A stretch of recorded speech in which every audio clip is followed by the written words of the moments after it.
Hello everyone, how are you all? I hope you all are safe at your place. Welcome to the channel Physics Junction by TK खुरल, जहाँ पर आपको +1 physics के topics बहुत ही easy और simple language में कराए जाते हैं और साथ के साथ बहुत ही इजी और सिंपल नोट्स भी प्रोवाइड कराए जाते हैं ताकि आपको कोई भी प्रॉब्लम ना हो, आपको टॉपिक कहीं और से ना ढूंढना पड़े, आप जो है डायरेक्टली अपनी स्टडी की तरफ ध्यान दे सकते हैं। आज की वीडियो का हमारा जो टॉपिक होने वाला है वो है डेंसिटी एंड रिलेटिव डेंसिटी। हम इनकी डेफिनेशंस करेंगे और ये एक दूसरे से कैसे डिफरेंट है हम वो भी देखेंगे। फर्स्ट हमारे पास है डेंसिटी। डेंसिटी का हमें सबको पता है, हम इन जनरल अगर बात करें जो डेंसिटी होती है that is equals to density rho is equals to mass over volume. ये हम जनरली पढ़ते हैं और ये हमारे पास डेफिनेशन किसकी है? डेंसिटी की। डेंसिटी को हम कैसे डिफाइन कर सकते हैं? Density of a substance is defined as the mass per unit volume. ये क्या है? मास पर यूनिट वॉल्यूम है।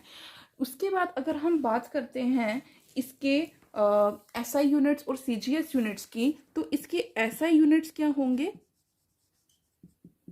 एसआई यूनिट्स मास के क्या होते हैं? केजी, और वॉल्यूम के होंगे मीटर क्यूब। तो यहाँ से क्या बन गया? केजी पर मीटर क्यूब। तो यहाँ से एसआई यूनिट्स क्या हुए? केजी पर मीटर क्यूब। अगर हम सीजीएस यूनिट्स की बात करें तो यहाँ पे क्या हो जाएगा? किलोग्राम की जगह पे हो जाएगा ग्राम,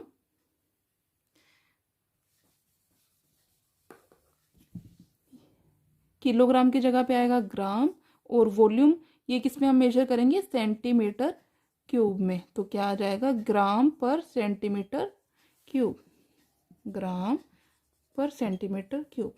अब जी लिखो सीधा। ये हमारे पास इसके एसआई और सीजीएस यूनिट्स बनेंगे। अगर हम इसके डायमेंशनल फॉर्मूला की बात करें तो डायमेंशनल फॉर्मूला देखो क्या बनेगा? मास का डायमेंशनल फॉर्मूला क्या होगा? एम ओवर क्या आएगा?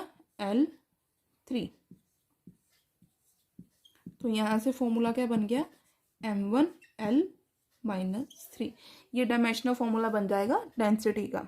तो यहाँ से एक चीज़ हमें और पता चल रही है कि अगर हमसे कोई ये क्वेश्चन पूछता है कि जो डेंसिटी है वो एक स्केलर क्वांटिटी है या फिर एक वेक्टर क्वांटिटी है, मैं आपसे पूछती हूँ, मुझे कमेंट सेक्शन में कमेंट करके बताइए कि डेंसिटी आपकी नॉलेज में एक स्केलर क्वांटिटी है या फिर एक वेक्टर क्वांटिटी है। तो मैं आपको बताती हूँ, यहाँ पे देखो फॉर्मूले में क्या है? मास है और वॉल्यूम है। फॉर्मूले में है हमारे पास मास। मास क्या है हमारे पास? स्केलर। और वॉल्यूम क्या है? ये भी क्या है? स्केलर। तो यहाँ से ओवरऑल अगर हम डेंसिटी की बात करें तो ये क्या है हमारे पास? एक स्केलर क्वांटिटी है, एक पॉजिटिव स्केलर क्वांटिटी है डेंसिटी हमारे पास। तो यहाँ से हम ये बोलेंगे, अगर हमसे ये क्वेश्चन पूछा जाता है एग्जाम में कि डेंसिटी एक स्केलर क्वांटिटी है या वेक्टर क्वांटिटी, तो हमें सिंपली इसका आंसर देना है कि जो डेंसिटी है वो क्या है? एक स्केलर क्वांटिटी है। स्केलर का मतलब क्या है कि इसकी सिर्फ और सिर्फ मैग्नीट्यूड है, कोई डायरेक्शन नहीं है। और वेक्टर क्वांटिटी का मतलब क्या होता है कि मैग्नीट्यूड के साथ साथ उसकी डायरेक्शन भी है, मीन्स कि वो वेरी कर रही है। आप ये समझ सकते हैं कि वो जो चीज़ है, कोई भी ऑब्जेक्ट है, सब्सटेंस है, वो क्या कर रहा है? वेरी कर रहा है। और स्केलर का मतलब क्या है कि हम सिर्फ और सिर्फ मैग्नीट्यूड की बात कर रहे हैं। तो यहाँ पे जो डेंसिटी है वो क्या है हमारे पास? एक पॉजिटिव स्केलर क्वांटिटी है। ये था हमारा सारा कुछ डेंसिटी के बारे में। अगर एक कुछ इम्पोर्टेंट है इस पे, अगर आपसे एक क्वेश्चन बहुत ही ज़्यादा कॉमन क्वेश्चन है और ये जनरली पूछा ही जाता है कि वाटर की मैक्सिमम डेंसिटी कितनी होती है? किस टेम्परेचर पे जो वाटर है वो सबसे ज़्यादा डेंसर हो जाता है? तो इसका आंसर क्या होगा कि वाटर की मैक्सिमम डेंसिटी है 4 डिग्री से।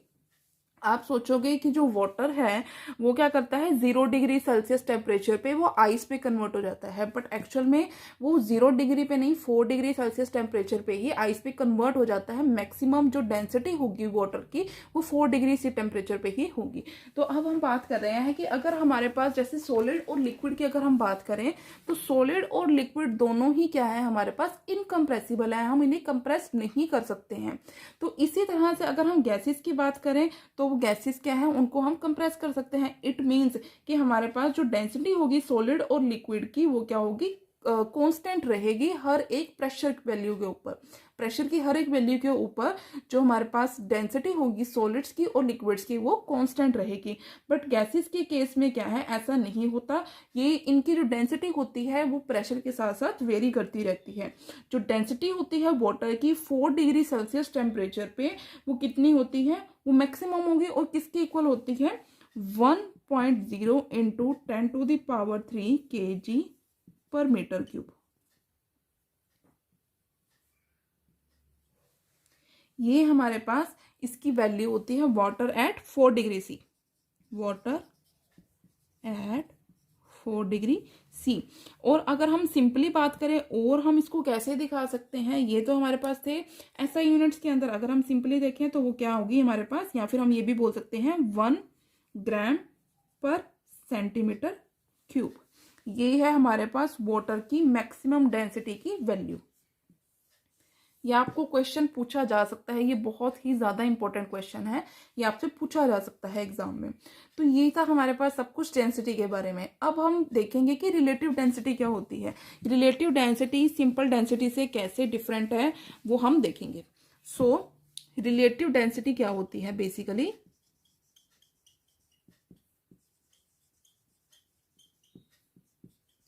इसे हम रो आर से डिनोट करेंगे, ठीक है। तो जो मुझे समझ में आता है वो क्या है, देखो हमने हमारे पास कोई भी एक सब्सटेंस है, हमने कोई भी एक सब्सटेंस ले रखा है, तो हमारे पास और जो हमारे पास हमें ये पता है कि जो वाटर है उसकी मैक्सिमम डेंसिटी होती है 4 डिग्री सी टेम्परेचर पे। तो अब हम अगर हमें रिलेटिव डेंसिटी बतानी है तो हमारे पास रिलेटिव डेंसिटी क्या होगी कि हमने जो भी सब्सटेंस ले रखा है उसकी डेंसिटी टू द जो वाटर की मैक्सिमम डेंसिटी है मीन्स 4 डिग्री सेल्सियस टेम्परेचर पे, means density of a substance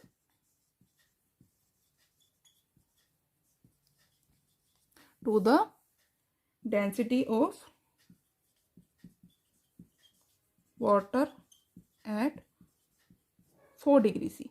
ये होगी हमारे पास जो डेंसिटी, रिलेटिव डेंसिटी, ठीक है। तो इसे हम कैसे बोलेंगे, जो रिलेटिव डेंसिटी होती है किसी भी सब्सटेंस की उसे हम कैसे दिखा सकते हैं कि वो कितने नंबर ऑफ टाइम्स जो है वो हैवियर है, वो कितने नंबर ऑफ टाइम्स जो है हैवी है as compared to the density of water at 4 degree temperature. हमने जो सब्सटेंस ले रखा है उसकी डेंसिटी या फिर वो सब्सटेंस जो है वो कितना हैवी है वाटर की डेंसिटी के, जो कि 4 डिग्री सेल्सियस टेम्परेचर पे है। ये है डेफिनेशन किसकी, रिलेटिव डेंसिटी की। तो हमने कंसीडर कर लिया कि हमारे पास m जो है वो किसी भी सब्सटेंस का मास है, यहाँ पे लिख लेते हैं सब्सटेंस, ठीक है। इसका मास हमने ले लिया m, इसकी वॉल्यूम ले ली हमने v और डेंसिटी ले ली रो।